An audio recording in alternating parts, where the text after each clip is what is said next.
Ultra Burt, should I go ahead and replace the timing belt on an '02 PT Cruiser at 74,000 miles since it's so old? I only drive 4K. Wow. I only drive 4K a year. Local mechanic quoted $1,100. Should I take to the dealership?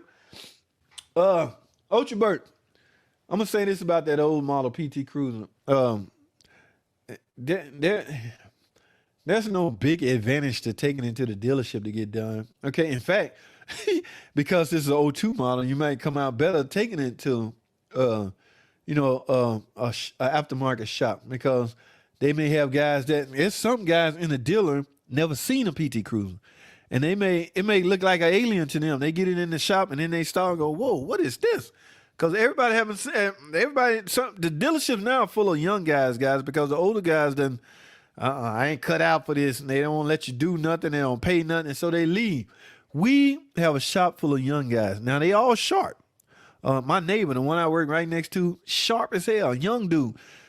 So, but he like never been inside the guts of a PT Cruiser. So there's no big advantage to taking a '02 model anything to a dealership. All right. Chances are you're gonna find somebody more familiar with that car from the outside world anyway. So 74,000 miles, that's kind of soon, but like you say, the belt is old and it's an '02 model. And if it has never been replaced, then yeah, that's a decision you need to make. 4,000 a year. Wow, man, you don't go nowhere. Ultra Burt, what is going on?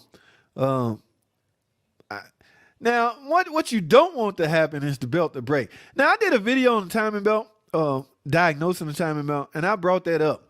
This car had like 80,000 miles on it.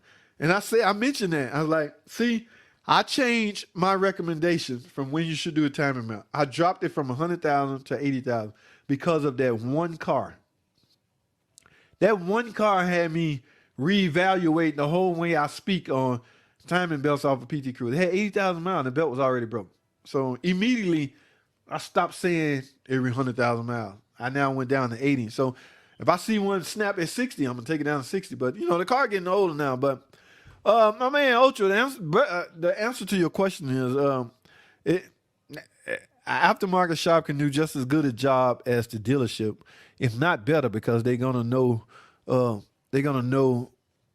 they likely done a couple and it's pretty easy to them. So, yeah. But should you get it done? Only because of time, not really mileage, because it likely don't have wear to it, but it could be cracking. Belts can act like tires sometimes.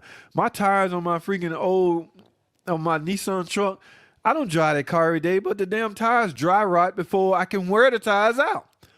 So go figure. A belt it's rubber. The belt can do the same thing, man. I'm so sick of replacing tires on that truck. It's on a flat right now because I need a tire. All right, so make a wise decision, Ultra Burt. I'm sorry, I can't. I don't want to make that call for you. I'm just telling you, there's not much of a difference between a dealer and just say James Automotive. All right.